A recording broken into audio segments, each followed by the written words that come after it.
চোর বনাম দেয়াল, উল্টো রাজার বিচার। এক রাজ্যে এক চোর এক গৃহস্থের বাড়িতে চুরি করতে গিয়ে সিঁধ কাটছিল। দুর্ভাগ্যবশত পুরনো দেয়ালটি ভেঙে চোরের পায়ের ওপর পড়ে গেল এবং চোরটি খোঁড়া হয়ে গেল। চোর রেগে গিয়ে সোজা রাজার দরবারে নালিশ করল, মহারাজ, আমি আমার পেশাগত কাজ, চুরি করতে গিয়েছিলাম, কিন্তু ওই গৃহস্থের পচা দেয়ালের জন্য আজ আমি পঙ্গু। আমি এর বিচার চাই। রাজা ছিলেন চরম বুদ্ধু। তিনি বললেন, ঠিকই তো, দেয়াল কেন ভাঙবে? গৃহস্থকে ধরে আনো। গৃহস্থের যুক্তি। গৃহস্থ এসে কাঁদো কাঁদো হয়ে বলল, মহারাজ, দোষ আমার নয়। যে গেঁথেছিল সে ঠিকমতো সিমেন্ট বালি দেয়নি। 2, রাজমিস্ত্রির যুক্তি। রাজমিস্ত্রিকে ধরা হলে সে বলল, মহারাজ, আমি যখন গাঁথুনি দিচ্ছিলাম তখন পাশ দিয়ে এক নর্তকী নূপুর বাজিয়ে যাচ্ছিল। তার নূপুরের আওয়াজে আমার মন ঘুরে গিয়েছিল, তাই মশলা কম পড়ে গেছে। 3, নর্তকীর যুক্তি।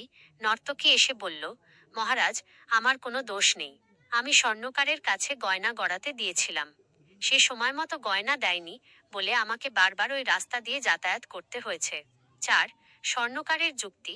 স্বর্ণকার কাঁপতে কাঁপতে বলল, হুজুর, এক মহাজনের অনেক গয়নার অর্ডার ছিল, তাই আমি নর্তকীর কাজ সময় মতো করতে পারিনি।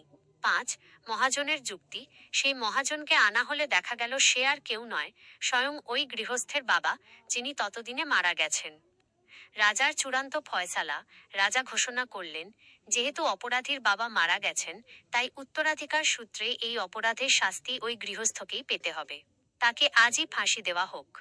গল্পের টুইস্ট। ফাঁসির মঞ্চ তৈরি হলো, কিন্তু দেখা গেল ফাঁসির দড়িটি অনেক বড় হয়ে গেছে, আর গৃহস্থ মানুষটি খুব রোগা, তার গলায় দড়ি আটকাচ্ছে না। রাজা বিরক্ত হয়ে আদেশ দিলেন, রাজ্যে যার ঘাড় মোটা তাকেই ধরে এনে ফাঁসি দাও। বিচার তো অসম্পূর্ণ রাখা যাবে না। শেষমেশ এক মোটা সাধুকে ধরে আনা হলো, যার এই ঘটনার সাথে কোনো সম্পর্কই ছিল না। এভাবেই চলো তো সেই রাজ্যের উল্টো বিচার। গল্পের শিক্ষা।